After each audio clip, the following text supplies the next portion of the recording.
BFM Business, Intégral Bourse, jusqu'à 18h, le Club de la Bourse. Deux invités avec nous jusqu'à 18h. Christian Cambier, le gérant de Focal, et Grégory Volokin, président de Mescard Financial Services à New York, qui est avec nous aujourd'hui en plateau à Paris. On va parler d'EDF dans un instant. C'est votre dossier du moment, Christian. Une de vos plus grosses positions. Votre plus grosse position aujourd'hui. C'est en train de la devenir avec l'augmentation de capital, puisque je vais souscrire à mort, là. Ça, c'est clair. Très bien. Vous allez nous expliquer la stratégie et qu'est-ce qu'on peut faire, là. Peut-être message aux actionnaires particuliers qui nous écoutent aussi, actionnaires particuliers d'EDF, qui se trouvent peut-être dans des situations un peu compliquées par rapport à l'investissement de départ. Mais peut-être évacuons le sujet de la Fed. Grégory, on a déjà dit beaucoup de choses. On est en route pour une troisième hausse de taux depuis décembre 2015. Avec l'idée d'un chemin maintenant qui se dessine du côté de la Réserve fédérale américaine. Est-ce que ce serait une bonne décision demain soir d'annoncer une hausse de taux? Et puis surtout, quel discours va accompagner cette hausse de taux demain soir? Oui, enfin, bon, la hausse des taux, elle va être annoncée parce que ça serait tellement étonnant après toute cette préparation. D'ailleurs, remarquable la préparation parce que il y a 3 semaines, on pensait, 30% pensaient qu'il y aurait une hausse des taux et la Fed a parlé. C'était la magie du verbe, un peu comme Donald Trump des fois. Sauf que c'est pas des tweets qui partent dans tous les sens. Donc ça a été très très bien préparé et on a sans créer de remous sur les marchés. Aucun remous. C'est ça qui est dingue. Aucun remous parce que tout le monde a pris cette hausse des taux comme étant le jugement de la Fed sur une économie qui peut la supporter, qui est saine, etc. Maintenant, savoir ce que la Fed va dire demain. Ils vont sûrement pas dire qu'ils vont monter les taux plus agressivement. Je pense qu'ils vont réitérer que c'est une longue route tranquille. Ça sera plus intéressant de voir un peu ce qu'on appelle les dot plots, c'est-à-dire leur prévision de où les membres de la Fed voient eux-mêmes les taux, tout en sachant que les membres de la Fed n'ont pas plus une boule de cristal que nous et que des prévisions sur 2019 d'un membre de la Fed, aussi intelligent soit-il, a autant de valeur que mes prévisions sur la météo dans 2 semaines, je dirais. Donc, on n'apprend pas grand-chose dans ce genre de discours. Ce qui est important, je dirais, c'est le rythme de hausse des taux. Et je n'arrive pas à voir une Fed devenir soudainement agressive, alors que elle a toujours une majorité de colombes à sa tête. Justement, quelques questions. Alors, on pourra parler de la composition et du renouvellement de la composition de la Réserve fédérale américaine. Enfin, est-ce qu'ils tiennent compte aujourd'hui de ce qui sert de programme économique à Donald Trump? Essentiellement des annonces, effectivement, puisqu'il n'y a pas encore une législation forte passée sur la fiscalité ou sur le budget. Ça interviendra un peu plus tard. Mais est-ce qu'ils en tiennent compte aujourd'hui dans la manière dont ils réfléchissent et dont ils prennent leurs décisions? J'aimerais bien pouvoir faire une réponse catégorique. Je dirais non, ils n'en tiennent pas compte parce que puisqu'ils disent qu'ils sont data dependent, donc ils dépendent des statistiques économiques.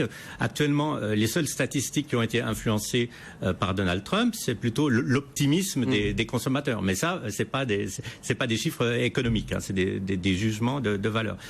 Donc non, pour le moment, ils tiennent pas du tout compte du programme de Trump, d'autant plus qu'on ne sait pas quand ce programme va rentrer en fonction, que ce soit les baisses d'impôts, que ce soit les grands programmes d'infrastructures.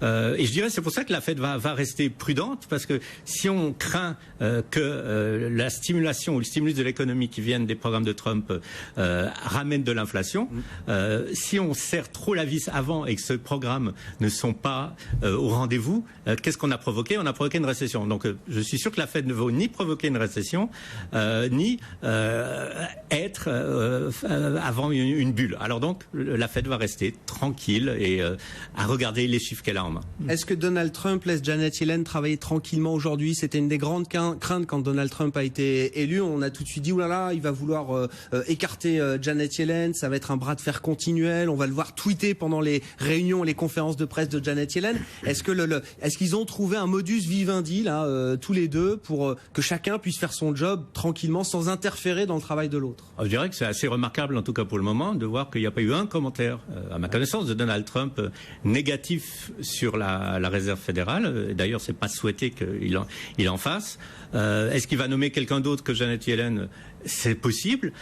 Quel est l'intérêt de Donald Trump maintenant? Il y a 6 mois, c'était de dire la Fed n'est pas assez agressive. Maintenant, c'est d'avoir une Fed, au contraire, qui soit le moins agressive possible pour que l'économie reste la plus souriante possible. Donc son intérêt a changé et je ne le vois pas critiquer une Fed qui reste relativement accommodante. De toute façon, les taux d'intérêt à 0,75, c'est encore des taux extrêmement bas. Ça reste très très accommodant. Et donc sur le chemin, vous parliez de ces dot plots, c'est effectivement les projections des niveaux de taux de chaque membre de la Fed. Fed. On est sur l'idée qu'on va avoir 3 hausses de taux cette année, celle de mars comprise, enfin celle de demain probablement annoncée comprise, et puis à peu près un chemin du même ordre pour l'année prochaine, 2018. Donc on verra effectivement s'il y a des évolutions par rapport aux projections qu'on avait qui datent du mois de décembre. Commentaire Christian Cambier. Sur ce sujet-là, bon, bien, là aussi, quand on a le bon Dieu, c'est mieux que de s'adresser au sein. Donc j'ai pas l'intention de concourir. Mais vous allez quand même. Mais j'ai quand même commenter. Une vieille opinion sur Madame Yellen. On en a parlé déjà 10 fois ici. C'est que on en a marre de Madame Yellen ici depuis des années, et elle va augmenter, elle va pas augmenter. On était là stressés. Ça va mettre le dollar en hausse, ça va mettre les pays émergents en chute, etc. Et pas de chance, rien ne se passe comme prévu.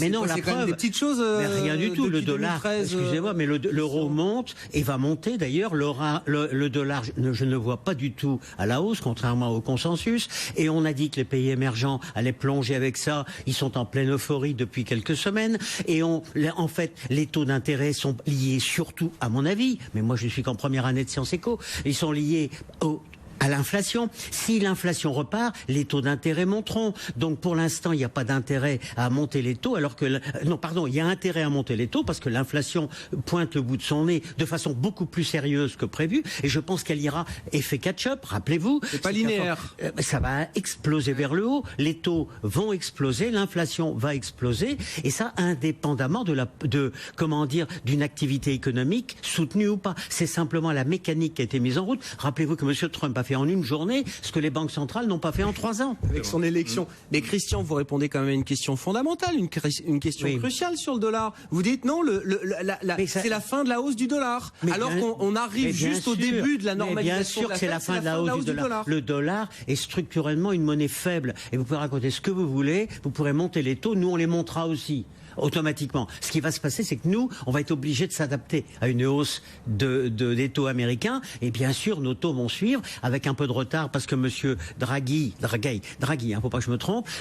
Il y a l'autre Draghi, je confonds toujours les deux. Bon, c'est votre copain, n'est-ce pas? Draghi. C'est notre copain, c'est l'actionnaire de Radio TV. Voilà, c'est le patron de SFR. Il n'est pas question de parler de votre patron. Il est question de parler de Monsieur Draghi. Et Monsieur Draghi, lui, je peux vous assurer qu'il va pas tarder à être obligé d'aller à la soupe, à la hausse des taux, comme tout le monde.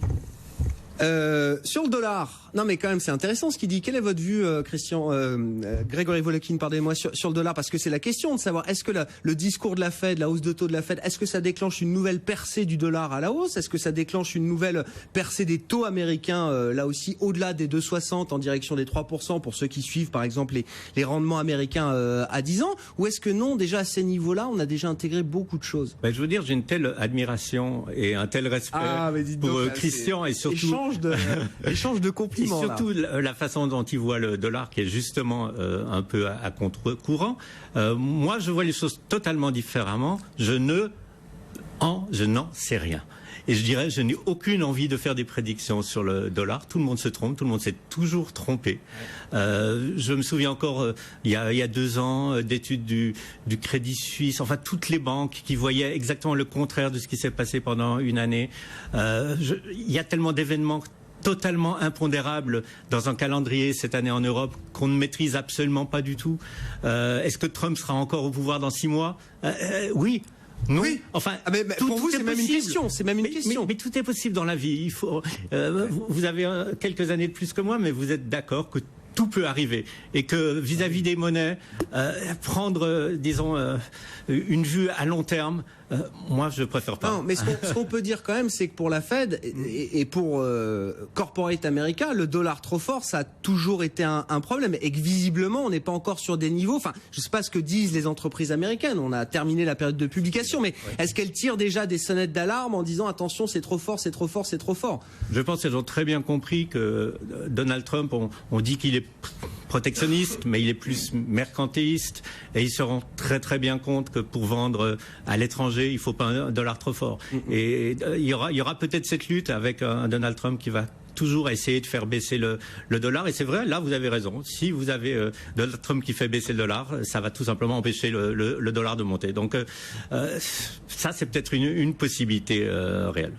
Christian Cambier, on va marquer une pause. On parlera d'EDF, promis, hein, je le garde. C'est écrit sur ma feuille. Pas une obsession. On parlera de votre part. Un peu aussi, quand même. J'en suis malade aujourd'hui, mais c'est pas une obsession. Oui, d'accord. Bon, on en parlera quand même. Non, mais juste un mot encore. De votre point de vue, et c'est intéressant, j'aimerais qu'on ait un regard croisé. Voilà, Grégory Volokhine, qui est investisseur à Wall Street, à New York. Vous êtes investisseur depuis Paris, mais global, vous aussi. Comment vous regardez l'élection de Donald Trump? On va avoir le premier G20 de l'ère Trump qui va se tenir en Allemagne en fin de semaine. Qu'est-ce que ça change pour justement les économies du G20 d'avoir Donald Trump à la tête des États-Unis? Qu'est-ce que ça change pour l'investisseur que vous êtes? Est-ce que Wall Street vous inquiète aujourd'hui? Enfin voilà, comment vous regardez les développements de cette administration Trump après quelques mois de présidence? On l'a dit plusieurs fois, vu de Paris. Bon, mais on a justement peut-être un œil pervers, j'allais dire, c'est que pour nous, Trump est quelqu'un d'imprévisible et totalement incontrôlé. Ceci dit, maintenant qu'il est au pouvoir, il est logique dans la manière dont il agit. Il a quand même une structure. Oui. C'est un homme très intelligent qui a une structure dans sa démarche. Et donc, pour nous, c'est quand même une opportunité. Et en même temps, il a pris un pays qui était en plein boom économique, avec un chômage très faible, une croissance, et qui marchait très fort. Et on voit pas en quoi de relancer encore l'économie, d'empêcher des gens de venir travailler, de renvoyer au contraire de la main-d'œuvre qualifiée, va améliorer la situation. Donc je pense que on va quand même dans un corner. La bourse de New York, pour moi, est surévaluée. Elle l'est depuis longtemps. Je n'ai jamais couvert mes positions, partout nulle part. Je suis investisseur en Chine, je suis investisseur au Japon, je suis investisseur à Hong Kong, je suis investisseur à New York. Je ne couvre jamais mes devises. Vous prenez le risque de devise à plein? Toujours. Pourquoi? Parce que j'estime que je suis justement, tout à fait d'accord avec Grégory, incapable de prévoir les devises. Quand j'achète un titre japonais qui est exportateur, là, pourtant, le jour où la devise baisse, le titre monte mécaniquement. Oui. Et si je couvre ma devise, ou si je couvre dans l'autre sens, je risque de faire la double faute. Tandis que là, si Murata, par exemple, le yen monte alors que je voyais à la baisse, eh bien, Murata, par définition, va baisser, et ainsi de suite. Donc, finalement, quand j'achète un titre japonais que je n'ai pas couvert, le résultat des courses fait que je ne gagne peut-être pas autant que celui qui couvre, mais si ça foire, je ne perds pas autant non plus. Donc, je ne couvre jamais les devises. Je suis pas comme Roubini, moi, qui s'est gouré toute sa vie, qui a eu raison qu'une fois. Roubini, soi-disant, il est bon sur les devises, il a été hyper mauvais, en fait. Grégory, un mot de Donald Trump qui va se rendre à son premier G20 en Allemagne. Enfin, on a vu, et ça a été beaucoup commenté, la tonalité qu'il a employée pour s'adresser au Congrès, très différente des rallyes qu'il peut tenir en Floride ou ailleurs. Est-ce que là aussi, ça va être important de voir comment est-ce qu'il se comporte pour son premier sommet international? Alors, je veux dire, moi, ce que j'entends, c'est qu'il y a beaucoup de gens qui rencontrent en ce moment Donald Trump à la Maison-Blanche. Vous avez des représentants républicains, des démocrates, des chefs d'entreprise, de toutes les grandes entreprises, les fameux CEO. Qu'est-ce qu'ils disent? C'est un homme absolument charmant, oui, agréable, qui nous écoute, qui nous laisse parler, qui est ouvert d'esprit. Et j'imagine qu'il ira au G20 et qu'il va charmer les membres du G20. Ah, oui. Et ça, c'est contrariant. Les femmes, oui. Il y en a? Oui, il y a Angela Merkel. Voilà, il va charmer Angela Merkel. Donc, déjà, c'est un gros truc. C'est un gros morceau, comme on dirait. Donc, non, je pense qu'il peut vraiment faire découvrir un aspect de sa personnalité qui a été tellement caricaturé. C'est quelqu'un qui peut être tout à fait... Est-ce qu'on peut imaginer qu'il a gardé d'ailleurs cet atout charme, entre guillemets, en réserve, là, pour contrebalancer un peu la première image qu'on a pu avoir de lui Mais écoutez, s'il a gagné les élections, c'est que les gens étaient quand même charmés par lui et attirés par lui et par son charisme et son programme. Donc, il faut pas dire maintenant qu'il avait pas ce charme. Non, il a un certain charme, il a un pouvoir assez magnétique. Mais surtout, je pense qu'il va montrer une grande ouverture d'esprit lors de ce G20. Et je pense qu'il va tout simplement y aller comme il va quand il écoute le PDG de Intel ou de General Electric. Il veut se renseigner, il veut apprendre. Bon, à suivre. Ce sera effectivement très intéressant de voir le comportement, la nature des discussions et la tonalité employée évidemment par Donald Trump et ses partenaires du G20 à l'occasion de ce sommet qui se tiendra un peu plus tard dans la semaine. Merci beaucoup, messieurs. On marque une pause. Vous restez avec nous. On va vivre la fin de séance sur les marchés européens. Le CAC 40, 7,06% actuellement, 4 968 points.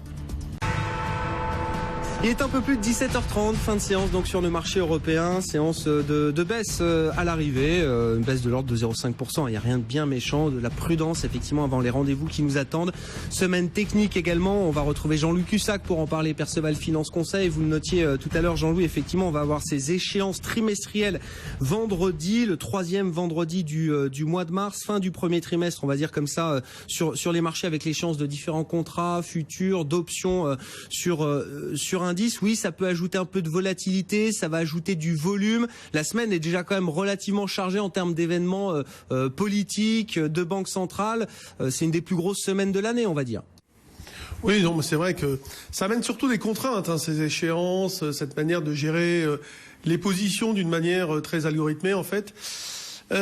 J'avais envie de faire un petit résumé de ce que j'observe, moi, sur les marchés, et avec en relation un peu avec ce que disait Christian Cambier tout à l'heure. L'augmentation de la puissance des dérivés, des outils à disposition ont amené, si vous voulez, des impacts et des intérêts extrêmement techniques, des logiques techniques extrêmement puissantes avec de la violence, de la vitesse dans les mouvements qui durent quelques minutes, parfois quelques heures, parfois alors que ça devrait durer peut-être des jours, voire des mois. Et cela amène des contraintes très très importantes, très fortes pour les gérants, et ça complexifie énormément leur métier. Tout à l'heure, Christian disait, moi je vends, et je vends parce que je considère que voilà, la situation me dit qu'il faut vendre, etc. Et alors lui, c'est vrai qu'il a la légitimité pour le faire, parce qu'il a un passé plutôt positif, bien sûr, et il nous l'a expliqué tout à l'heure, et personne ne va le critiquer. Mais il y a beaucoup de gérants aujourd'hui, plus jeunes peut-être, qui n'osent pas le faire, et parce que ils ont peur de s'éloigner de leur benchmark, ils ont peur qu'on les critique de ne pas suivre la tendance et justement de ne pas aller dans le sens du courant, alors que c'est le piège, bien évidemment, et là on est bien d'accord. Donc qu'est-ce qu'on observe ? Du coup, il y a des phénomènes d'accélération de marché qui sont provoqués au départ par des algos, amplifiés par des spéculateurs souvent pris à contre-pied, parce que la logique technique est plus forte que la logique fondamentale, surtout sur des horizons de trading extrêmement courts. Et puis vous avez après une consolidation un peu de la situation, c'est ce qu'on observe, hein, je pense actuellement, par des gérants qui, eux, sont un peu coincés entre justement cette obligation de coller à la réalité, au benchmark. On va leur dire, mais regardez, le marché il a pris 5, votre fonds il a pris 2, et lui il n'a pas la même légitimité que Christian pour dire oui mais attendez, moi je sais ce que je fais. Et voilà, et du coup ils viennent rajouter une couche à la situation, et voilà, on a des marchés comme ça qui sont extrêmement un peu irrationnels à certains moments, et voilà. Et on tend vers quoi aujourd'hui ? On tend vers ce sentiment un peu d'invulnérabilité que je vous parlais tout à l'heure, et d'une situation qui va à un moment donné devenir dangereuse, et la sanction sera extrêmement rapide. Voilà. Voilà, c'est une réflexion sur laquelle on peut peut-être discuter ou voir si la réalité c'est ça ou autre chose. Mais moi j'ai le sentiment depuis que ça fait comme 35 ans que je suis derrière les marchés, donc voilà, moi je l'ai vu, le passage de la préhistoire à la haute technologie et la montée en puissance des dérivés.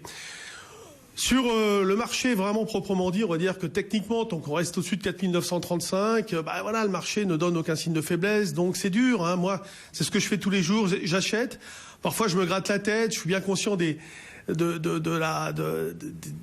dangers qu'il y a. Ah ouais. Et alors, il y a une situation qui est indiscutable, c'est la faible volatilité. Donc, ce que je pourrais tenter de dire, c'est peut-être qu'on peut acheter des options, elles sont vraiment pas chères. Et si on veut être contrariante, c'est-à-dire se dire qu'on a peut-être fait un plus haut temporaire. C'est possible qu'on ait fait un plus haut temporaire avec, d'ailleurs, la situation des 3 dernières journées, là. Bien, ok, faites-le, mais alors achetez un call en face, faites donc un put synthétique, un achat de call avec des ventes de futurs, et au moins vous êtes protégé. Si le marché accélère pour une raison X ou Y comme dans le passé, au moins vous serez pas dans une situation de stress et de perte importante. Trop catastrophique, effectivement. Restez avec nous, Jean-Louis. On va marquer la clôture définitive à Paris. Le CAC 40 ce soir, moins 0,5%. 4 974 points. Les secteurs sous pression. Alors le secteur pétrolier, des cours du pétrole qui reculent encore de 1,5 à 2% ce soir. 47 $ sur le baril de brut léger américain. 50 $, un peu plus sur le baril de Brent. Ça pèse sur Total, ça pèse sur Technip. Des titres qui reculent de plus de 1,5% au sein du CAC 40. Le secteur bancaire encore mal orienté aujourd'hui, on le note, hein, BNP Paribas moins 2%, Société Générale et Crédit Agricole reculent d'1,5%. Et puis la thématique fusion-acquisition, très présente encore aujourd'hui, des rumeurs d'intérêt d'Haliburton sur une des filiales du groupe norvégien Aker, cette filiale qui s'appelle Aker Solutions, donc dans les services pétroliers. Le titre Aker Solutions bondit de 8,5% à Oslo cet après-midi, et puis Haliburton à New York recule de près de 3%. On a également l'intérêt supposé d'Engie pour la filiale d'énergie renouvelable de RWE en Allemagne, filiale qui s'appelle Innogy. Le titre bondit de 4% et le titre Engie qui recule d'1,35% cet après-midi. Puis quelques publications d'entreprises encore. On retiendra les résultats d'Interparfums salués par le marché. Le titre Interparfums progresse d'1,9% ce soir. BFM Business, Intégral Bourse, on refait la séance. Avec nos invités en plateau et Jean-Luc Hussac toujours avec nous en duplex, donc Christian Cambier en plateau avec nous ce soir, gérant de Focal, et Grégory Volokin, président de Mescard Financial Services. Un mot sur la faible volatilité des marchés qu'on constate à Wall Street comme en Europe. Est-ce que c'est gênant? Est-ce que c'est normal? Est-ce qu'il faut s'en inquiéter ou pas, Grégory? Écoutez, comme gérant, c'est plutôt souhaitable. Hein. Commencer à s'inquiéter de cette faible volatilité, ça sera un peu bizarre. Mais ce que je dirais, c'est quand même le signe de la confiance extrême qu'ont les investisseurs dans les marchés. Mais aussi, il y a quand même, je dirais, une énorme nervosité sous-jacente. Si on regarde par exemple ce Crédit Suisse qui a fait une étude, le skew, ça montre qu'en fait les puts coûtent beaucoup plus cher en ce moment que les calls. Donc ça veut dire donc quoi? Les options pour se protéger, contre une baisse du marché, quoi. Contre une baisse du marché coûte très cher, et il y a beaucoup moins à gagner de parier pour la hausse du marché. Donc ça veut dire quand même qu'il y a un sous-jacent qui pourrait se déchaîner. Hein, et je pense que la volatilité, elle va aller par pic. Il y aura des explosions de volatilité, mais c'est comme le reste, on ne sait pas quand. Christian, un commentaire. Jean-Louis parlait tout à l'heure de l'arrivée des algos, des dérivés, effectivement, ces marchés de dérivés qui amplifient énormément les mouvements. C'est bien sûr. Ça a fondamentalement changé la gestion. Tous les outils sont disponibles pour les spéculateurs pour maximiser le gain. C'est comme ça que les hedge funds sont jugés, et Dieu sait que leurs résultats sont pitoyables alors qu'ils encaissent des commissions considérables, comme le dénonce tous les jours le Financial Times. Mais je prends l'exemple aujourd'hui, Air France, parce que EDF et Air France c'est pas loin. Air France, il y avait une position vendeur de 10%. Donc 10% du capital qui était utilisé pour vendre le pour vendre à découvert quand ça valait 5 euros, c'est-à-dire il y a un mois. Nous sommes aujourd'hui, hier, à 7,50. Nous étions à 7,50. Donc ça a gagné 50% en un mois. Bon. Ce qui prouve que quand il y a de la valeur derrière, Air France, ça valait le prix d'économie de carburant de l'année, quoi. Je veux dire, ça vaut plus rien, quoi. Bon, il y a quand même une flotte de 600 avions, etc. Bon, et puis il y a un hub qui vaut à Roissy qui vaut très très cher. Toujours est-il que d'un seul coup, 50% de mieux. Bon, pourquoi? Parce que les vendeurs à découvert, ils se sont pris les pieds dans le tapis et ils sont obligés de courir. Peut-être qu'ils ont des moyens, des outils fantastiques, mais le jour où ils se plantent, ça va très très vite. Et c'est pas fini. Il y en a encore 5% qui sont encore vendus à découvert. Et même situation sur EDF aujourd'hui. Alors allons-y sur EDF. Votre dossier, c'est pas une obsession, mais c'est quand même le dossier dont vous voulez parler. Pourquoi je parlais? Oui, mais il y a un lien. C'est que Air France, celui qui a acheté Air France il y a un mois, on le regardait en rigolant. Bon, et ben EDF, quand j'achète aujourd'hui, j'en ai acheté aujourd'hui, je le dis, je le répète, et je souscris à mort à l'augmentation de capital, parce qu'à des moments, alors je sais que je passe pour un rigolo, hein, complètement, on dit mais il est fou, il a pas regardé, il n'est pas au courant. D'ailleurs demain, Jean-Bernard Lévy fait un déjeuner, un roadshow à Paris très important avec toute la communauté financière. Il a un certain charisme, il a des états de service dans le passé, partout où il est allé, il a fait redresser pas mal la barre. Il a beaucoup de mal évidemment à gérer une boîte qui a été très mal gérée, avec des influences politiques qui sont insupportables. Suivez mon regard. Bon, il peut pas faire ce qu'il veut, loin de là. Il est encadré, etc. Mais celui qui achète de l'EDF à 7 aujourd'hui, ou qui achète 45. Du droit et qui souscrit à 6,35, quelque chose qui a valu 87, qui a été mis sur le marché à 32 il y a 15 ans, c'est une honte. Évidemment, c'est une honte. Hein. C'est une affaire crucifiée. Et combien de Ponce Pilate, je l'ai déjà dit. Eh bien, je trouve que c'est une opportunité exceptionnelle pour moi, contrarienne historique, de rentrer et vous ferez 2 fois, 3 fois l'argent, comme vous l'avez fait sur Valourec quand on a souscrit à 2. Le risque de baisse est limité aujourd'hui, et par contre, le risque de hausse, le crack à la hausse. En plus, réfléchissez, là j'aime pas faire de politique en France, mais on sait quand même que ça sera soit Macron, soit Fillon. Voilà 2 gars, pardon ? Je dis, non, mais je veux dire, vous le savez peut-être, mais nous, prenons-le. Alors disons qu'il y a, dans l'hypothèse, il y a une probabilité. Il y a une probabilité que ça soit Macron, soit Fillon. Alors, j'en sais rien entre les deux, mais il y a une probabilité. Qu'est-ce que ça changerait pour EDF? Fondamental, parce que ce sont deux personnes, Macron et Fillon, qui sont libéraux et qui voudront que cette boîte sorte de l'ornière par tous les moyens. Et par tous les moyens, ça veut dire quoi? Il faut augmenter le prix de l'électricité. Le prix n'est pas payé à son prix. Et si on donnait une augmentation, ne fût-ce que de 5%, EDF sort de l'ornière. Donc cette boîte, le cours peut très bien tripler dans les 12 mois par rapport au cours de l'augmentation de capital. Ah ouais. Non, mais écoutez, très clair. Et vous verrez que, comme Vallourec, quand on a eu, qui était au 36e dessous, le cours est passé de 2 à 7,50 en quelques semaines. Oui, ça a été pareil, même situation. Les trades de reflation, voilà, qui ont reporté ces valeurs matières premières. On verra ce que ça donne sur EDF. Je vois Jean-Louis qui hoche la tête sur EDF. Vous avez un commentaire à faire ou pas, Jean-Louis? Parce que comment on peut sortir enfin, je parle en plus d'un point de vue technique. Vous avez un regard technique sur les marchés, mais c'est vraiment complètement plombé EDF. Est-ce que c'est des valeurs qui peuvent se réveiller comme ça d'un coup d'un seul et tout emporter sur leur passage avec les vendeurs à découvert qui sont derrière aujourd'hui? Ça capitalise 16 milliards ce soir. Oui. Or, l'EBITDA prévu pour cette année est de 16 milliards. Ça vaut son EBITDA. On comprend bien qu'il n'y a pas une logique économique ou rationnelle. Attendez, je suis pas. Non, mais bien sûr. Air France, ça valait son économie de carburant d'une année. Il y a un moment, je me dis, attends, il faut se regarder dans la glace quand même. Jean-Louis. Sur EDF, la situation est très particulière. Il y a une OST, une augmentation de capital. Donc les vendeurs à découvert, ils doivent faire très attention parce que le coût du prêt-emprunt de titre peut coûter très cher et ils peuvent être sortis du marché assez rapidement si leur broker décide de ne plus leur prêter les titres, et ça peut arriver à tout moment, surtout sur des augmentations de capital extrêmement importantes, très dilutives. Bon, après, moi, si vous voulez, au niveau fondamental, je ne sais pas quoi dire d'EDF. Techniquement, elle baisse. Si Christian s'est penché dessus et que lui, il considère que fondamentalement, ça vaut beaucoup plus, pourquoi pas? Après, ce qui est certain pour moi, c'est que je pense qu'on a le temps. Donc, je suppose que les achats, il va les faire étaler dans le temps un peu quand même. Et pour qu'un titre parte comme ça, il faudra un peu de dérive horizontale, un peu de stabilisation. Donc moi, ce que je guetterais dans une situation comme celle-ci, c'est un arrêt de la baisse, une amorce de mouvement, d'intérêt, un gonflement de volume. Vous voyez, des signaux techniques, qui vont traduire en fait un changement d'idée, de perception de la valeur, et qui donnerait le market timing pour entrer dans le marché. Ce que je fais actuellement sur Solocal, et c'est la question que je pourrais poser fondamentalement, est-ce que Solocal se trouve dans une situation un peu identique, ou qu'est-ce qu'en pense Christian? Moi, ça m'intéresse d'avoir son avis. Et c'est vrai que c'est une société qui pourrait décoller tout d'un coup extrêmement violemment. En attendant, elle est passée sous les 1. Il y a beaucoup d'inquiétudes de la part d'énormément de gens qui ont souscrit à l'augmentation de capital compliquée.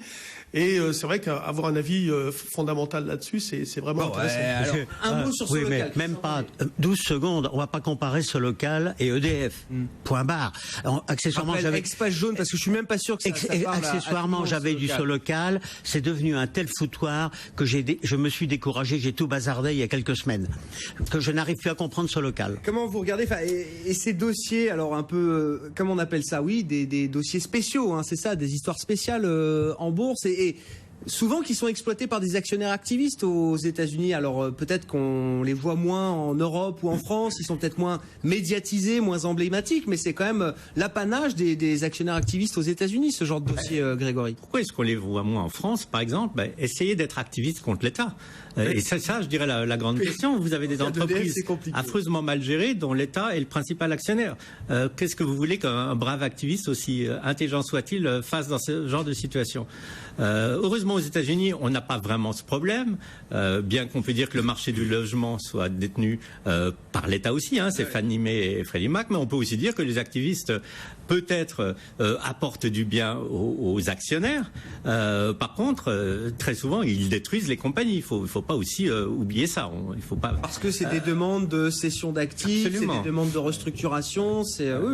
Donc un activiste aux États-Unis, son but, c'est de gagner le plus de pognon possible. Il n'a pas d'autre but. Ça, c'est actionnaire, activiste. Actionnaire, activiste. Pour la petite histoire, il y avait un activiste américain très connu qui s'appelle Guy Weiser Pratt. Oui, bien sûr. Il est venu ici et un jour, il a été interdit de sortir de l'avion parce qu'il embêtait des gens qui avaient le bras très très très long. Je pense que c'était un de ses combats, c'était la commandite de Lagardère. On est bien d'accord. C'est Lagardère qui avait donné un petit coup de fil à l'époque. Je crois que c'était Jean-Luc qui avait le bras très très long. Il avait donné un petit coup de fil au ministre de l'Intérieur et Guy Weiser Pratt avait été remis dans l'avion de retour. Donc les activistes ici, il faut qu'ils soient équipés. Voilà, ce que dit Christian, c'est ça. On peut pas se battre contre l'État français comme on peut pas se battre contre la Réserve fédérale. On va, don't fight the Fed. Don't fight the Fed. Ne vous battez pas contre l'État français. On va marquer une dernière pause. Merci beaucoup Jean-Luc, merci d'avoir été avec nous ce soir. Jean-Luc Hussac, Perceval Finance Conseil, bonne fin de semaine à vous Jean-Louis. Des marchés qui baissent ce soir à l'arrivée en Europe. Je vous rappelle la clôture définitive à Paris, moins 0,5% pour le CAC, 4974 points actuels. BFM Business, Intégral Bourse, jusqu'à 18h, le Club de la Bourse. Dernier quart d'heure du Club de la Bourse avec nos invités Christian Cambier, gérant de Focal, et Grégory Volokin, président de Mescard Financial Services. Donc vous êtes à New York tous les jours avec nous, depuis New York, pour commenter l'actualité des marchés américains. Grégory, je profite de votre passage à Paris justement. La vision des investisseurs américains, de vos confrères à Wall Street vis-à-vis de l'Europe. Alors la vision fondamentale, puis la vision politique bien sûr, parce que nous on commande beaucoup la politique française, la politique européenne. Et il y a une petite musique que j'entends très souvent de la part des gérants français, des investisseurs français ou européens, c'est de dire mais de toute façon les investisseurs internationaux, c'est-à-dire sous-entendu les investisseurs américains anglo-saxons, ne comprennent rien à nos élections, ils comprennent pas comment ça marche, ils comprennent pas le système électoral français.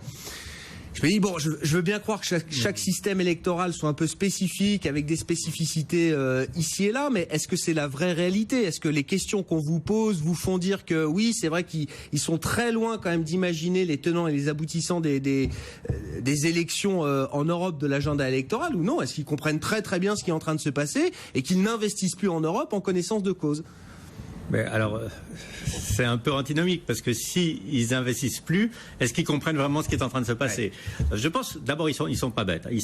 Ils savent une chose vis-à-vis des élections en France, c'est que quel que soit le résultat, et ne faisons surtout pas un pari, la France sera, je dirais pas ingouvernable, mais ça sera très difficile de gouverner la France sans avoir une majorité parlementaire solide derrière le nouveau président. Attendez, c'est un point crucial parce que moi, j'entends beaucoup de gens qui me disent non mais ils ont pas compris qu'il y avait des législatives aussi derrière. Non mais si, ils sont pas si bêtes. Bien compris. Non mais je suis ravi de vous l'entendre dire. L'autre chose, ils sont pas bêtes, mais en même temps, ils ont pas envie de sortir la tête de l'eau. Donc l'investisseur, les gros institutionnels américains vous dit, nous on pense que ça va aller quand même relativement bien en France. On n'a pas un scénario catastrophe, mais regardez nos marchés américains qui font 100 fois la taille de la France, avec un programme de réforme de l'économie, de baisse des impôts, des structures. Quand est-ce que les structures vont être réformées en France ? On n'en sait rien. Évidemment qu'on est un peu attiré, la valorisation est un peu plus basse, mais quand même, on ne peut pas dire non plus que le marché est au tapis, puisqu'il monte. Donc, ils préfèrent s'abstenir. Ils reviendront peut-être, mais pour le moment, ils ont pas envie. Oui, puis on comprend même que même en regardant les fondamentaux, enfin l'aspect réformateur en Europe, même si on lève l'hypothèque politique qui pèse aux Pays-Bas, en France, un peu plus tard peut-être en Allemagne, ils n'ont pas envie de revenir là dans une Europe qui n'a pas un cap très clair ou qui envoie pas de signaux très clairs sur ce qu'elle sera demain quand même. Enfin, je sais pas, Brexit, l'Écosse, le référendum, enfin, ça donne pas envie. Je sais pas, de leur point de vue en tout cas. Qu'est-ce que c'est la France, c'est simple, c'est triste à dire pour un investisseur américain. Vous parlez aujourd'hui du CAC 40 où il y a pour 2 milliards de dollars d'échanges. En une sur le marché de New York. Si vous regardez Apple, Facebook et Google, vous avez déjà 2 milliards d'échanges sur 3 actions, alors qu'il y a 8000 compagnies cotées. Donc c'est un marché qui, pour un énorme investisseur américain, est tellement petit qu'en fait, il le regarde avec intérêt, mais il peut pas faire grand-chose. C'est certain qu'il préfère rester sur place. Bon, voilà, des investisseurs qui restent sur leur territoire domestique, et c'est vrai qu'on a toujours des flux entrants sur les actions américaines, ça reste impressionnant. Christian, vous nous disiez tout à l'heure, attendez, je reprends, vous nous disiez tout à l'heure, moi je vends aujourd'hui, je suis contrariant, en tout cas voilà, quand tout le monde veut... Non, c'est pas ce que vous disiez? C'est pas ce que j'ai dit, mais c'est pas grave, allez-y. J'ai pas dit que je vends, je dis que quand un marché a progressé, j'ai des titres. Des titres. Prenons un exemple, quand j'étais déprimé il y a un an, Eramet valait 15 €. C'est monté à 64. Je serais bien stupide de ne pas prendre le profit quand je quadruple sur un titre comme Eramet. D'autant plus qu'entre nous, le nickel a peut-être monté, mais il n'a pas quadruplé.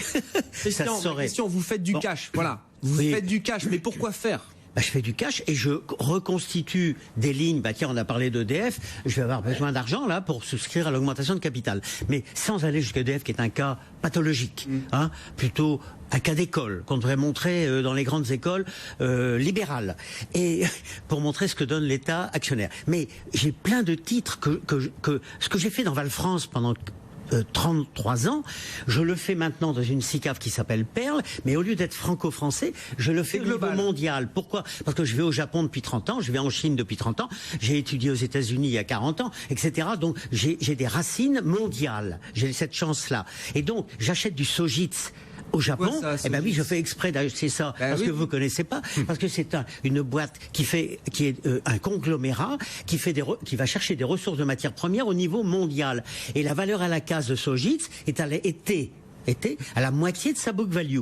Je vais chercher du Shangri-La, qui est une de mes plus grosses positions. Pourquoi? Parce que la somme des 94 hôtels Shangri-La valait en bourse le double du cours de bourse. Ça fait 1 an au moins que vous nous parlez de Shangri-La. Mais non, mais ça a monté, ça y est. Non, mais d'accord, mais encore vous tenez cette position. Alors là, par contre, attendez, c'est le genre de truc que je ne vendrai jamais. Si ça triple, on verra.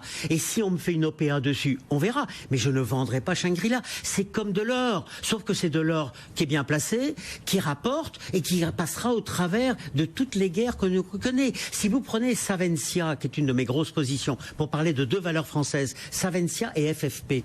FFP qui a valu 30. La holding de la famille Peugeot. Holding de la famille Peugeot, mais qui est donc cotée en bourse et qui possède aussi bien du Zodiac, de l'Orpea, du SEB, du Peugeot, etc. Donc j'ai une holding diversifiée, mais qui était cotée à un moment 30 €, qui vaut 88 aujourd'hui, et qui a une valeur d'actif net de 136 € ce matin. Donc, quand j'achète ça, je suis tranquille. Savencia, c'est l'ancien Bongrain. Bon, ces gens-là, ils font rien pour la bourse, parce que quand ils font une réunion d'analyse, c'est à Viroflay le vendredi soir à 6 h. Bon, personne n'y va. Bon, c'est fait exprès. Donc, j'achète un truc dont personne n'a voulu. Oui. Ça valait la moitié de la book value, ça rapporte, ça gagne de l'argent, et du beurre, du pain, du lait, de la poudre de lait, on aura toujours besoin. Les Chinois achètent ça au lieu de repartir avec du cognac, ils repartent avec du lait en Chine. Donc je sais que un truc qui vaut 700 millions et qui fait 5 milliards de chiffre d'affaires ou 4 milliards de chiffre d'affaires, je peux pas me tromper. Voilà, c'est ça le fondamental que vous pouvez accumuler. Revenir aux actifs, fondamentaux, au B.A.B.A. C'est du simple. Fondamental des marchés. Et vous gardez vos titres 25 ans. Grégory, juste pour finir, je sais pas, une des convictions que vous portez dans votre fonds là pour cette année 2017 sur les marchés américains. La conviction, c'est qu'il y a tellement de compagnies qui sont totalement négligées par les analystes, par les investisseurs, que c'est des perles, que c'est des compagnies qui se vendent à des multiples, comme dit Christian, extrêmement bas, et qu'il faut faire son travail, et que c'est ça l'investissement. Et que même sur des marchés chers comme Wall Street, c'est ce qu'on entend tous les jours, c'est cher, c'est trop cher. Ça veut rien dire. Alors je vais vous dire, notre fonds, MAM American, son PI, donc son multiple, il se vend à 13 fois. Voilà, ça c'est la moyenne des 130 positions. 13 fois les bénéfices attendus des entreprises. Attendus. Contre ça c'est pas cher. Contre 22 pour le S&P. Donc voilà. Donc on trouve des valeurs pas chères. On trouve des valeurs pas chères. Il faut travailler un peu quand même. Merci beaucoup messieurs, merci d'avoir passé cette heure avec nous. Grégory Volokin, président de Mescard Financial Services à New York, et Christian Cambier, gérant de Focal. Bientôt 18 h. Très bon début de soirée sur BFM Business. On se retrouve demain après-midi dès 15 h pour Intégral Bourse. BFM Business, Intégral Bourse, 15h, 18h, la bourse en temps réel.